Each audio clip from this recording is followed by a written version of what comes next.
Hello friends.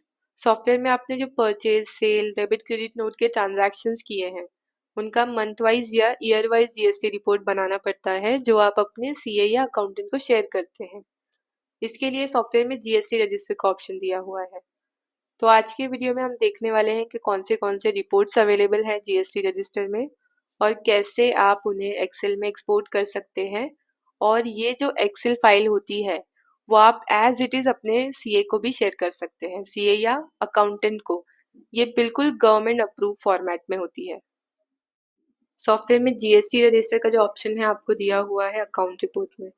यहाँ पे VAT in GST register, ये है जीएसटी रजिस्टर की स्क्रीन। सबसे पहले आपको टाइम पीरियड सेलेक्ट करना होता है कि किस टाइम पीरियड का जीएसटी का डेटा आप देखना चाहते हैं। तो टाइम पीरियड एंटर किया, 1 साल 1 महीने का डेटा।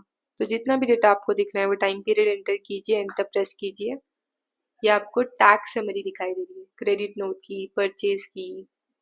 स्क्रॉल डाउन करते हैं, सेल की, टैक्स समरी के अलावा यहाँ पे ड्रॉप डाउन पे क्लिक करना है और भी रिपोर्ट्स दी गई हैं। ये देखिए, ये GST reports, GST purchase register, GSTR 2 का डेटा। यहाँ पे क्लिक करेंगे, ये देखिए जीएसटी नंबर सप्लायर का, परचेज डेट, साथ में परचेज बिल नंबर। अब ये परचेज बिल नंबर कौन सा है, सप्लायर की तरफ से हमें जो बिल आता है उस पे जो नंबर होता है वो नंबर भी सॉफ्टवेयर में एंटर करने का ऑप्शन दिया हुआ है, ये तो आपको पता ही है। तो ये है वो purchase bill number. Total amount with GST, GST कितना लगा है और टैक्सेबल अमाउंट कितना था, और ये जीएसटी का बाइफरकेशन। इसी तरह आप ये डेटा एचएसएन समरी वाइज भी देख सकते हैं।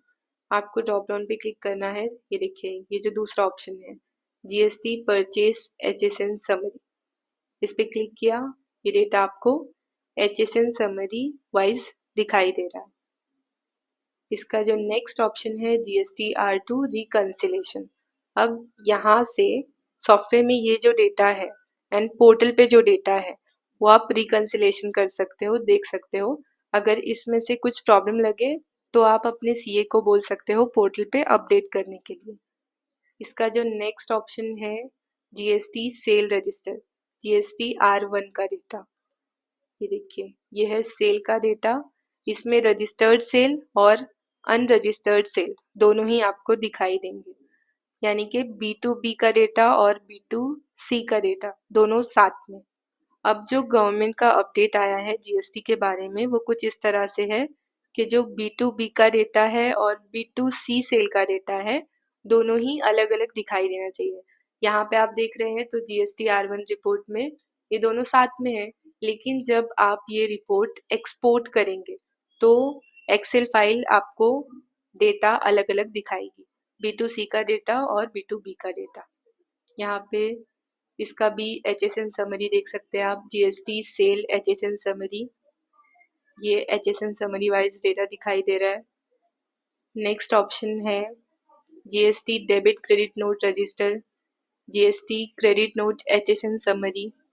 यहाँ पे ये देखिए, ये डेबिट क्रेडिट नोट रजिस्टर कुछ इस तरह से दिखाई देगा। और इसकी जो एचएसएन समरी है ये देखिए, इसमें नेक्स्ट ऑप्शन है ई इनवॉइस सेल। ये जो तीनों ऑप्शन है लास्ट के, तीनों ई इनवॉइस में आते हैं। ये देखिए इस ग्रुप में तो पहला है ई इनवॉइस सेल। यहाँ से हम सेल के लिए ई इनवॉइस जनरेट कर पाते हैं। ई इनवॉइस करने के लिए आपको डबल क्लिक करना होता है जीएसटी नंबर के ऊपर और फिर ये आयरन नंबर जनरेट होता है। ये देखिए, ये जो सभी बिल्स दिखाई दे रहे हैं इनका ई इनवॉइसिंग किया हुआ है। स्क्रॉल डाउन करते हैं,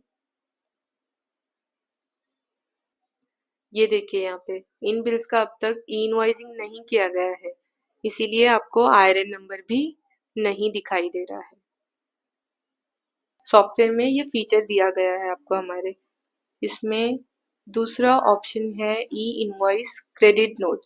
आप क्रेडिट नोट का भी ई इनवॉइस जनरेट कर सकते हैं सॉफ्टवेयर में से। ये देखिए यहाँ से वो जनरेट होता है।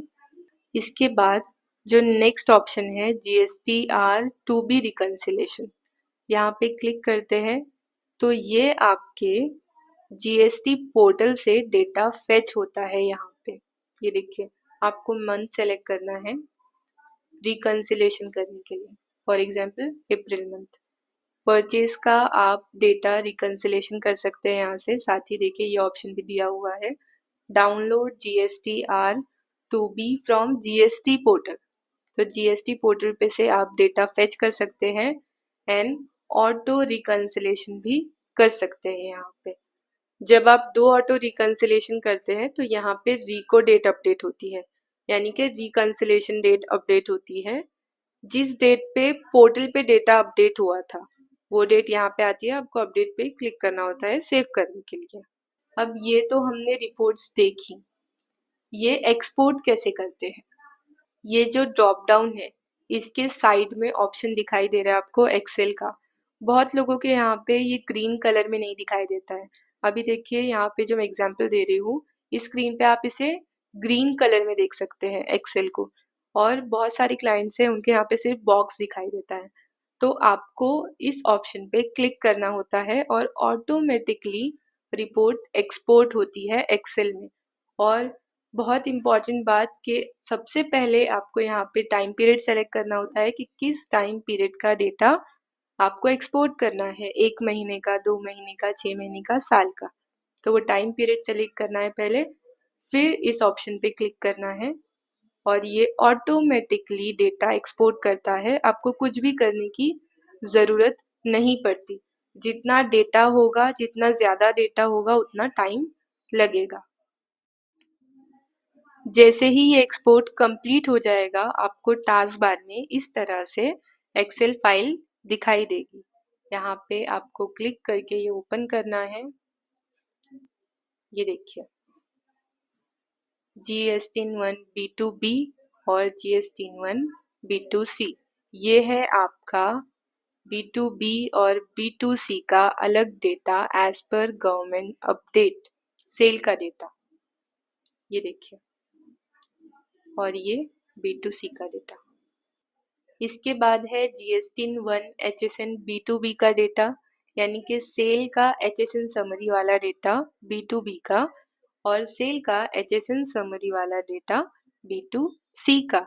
अब यहाँ पे आपको ये देखने के लिए कि सॉफ्टवेयर से डेटा प्रॉपरली एक्सपोर्ट हुआ है क्या इस रिपोर्ट में, तो आप ये एक चीज़ कर सकते हैं। ये जो GST-1 HSN B2C का टैक्सेबल वैल्यू है, यहाँ पे ये देखिए इसका सम निकालेंगे हम, यानी कि टोटल कितना टैक्सेबल वैल्यू हो रहा है। यहाँ पे ये सम सेलेक्ट किया और एंटर किया, ये देखिए 3486085, ये हो गया GST-1 HSN B2C का डेटा टैक्सेबल वैल्यू का टोटल। और GST-1 B2C इसका टैक्सेबल वैल्यू का टोटल सेम आना चाहिए। यहाँ पे हमने सेलेक्ट किया सम और ये एंटर। ये देखिए 3486085 3486085 आ रहा है सेम। इसी तरह GST-1 HSN समरी B2B का टैक्सेबल वैल्यू और GST-1 B2B का टैक्सेबल वैल्यू मैच होना चाहिए। यहाँ पे है टैक्सेबल वैल्यू का ऑप्शन, ये हमने स्क्रॉल डाउन किया और सम पे क्लिक किया, एंटर प्रेस किया। ये देखिए 6579505.94। इसी तरह B2B GST-1 यहाँ पे क्लिक किया, इसका टैक्सेबल वैल्यू का जो ऑप्शन है ये देखिए, ये है टैक्सेबल वैल्यू का कॉलम। यहाँ पे एंड में हमने इसका सम निकाला,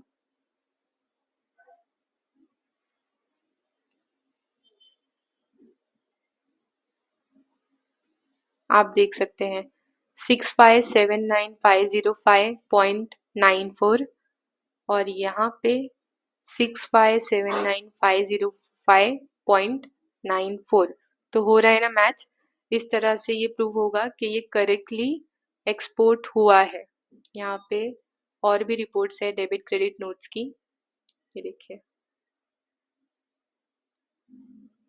तो आई होप ये वीडियो आपके लिए यूजफुल हो। सॉफ्टवेयर के ऐसे ही और वीडियोस के साथ अपडेटेड रहने के लिए हमारे चैनल के साथ बने रहिए। Thank you.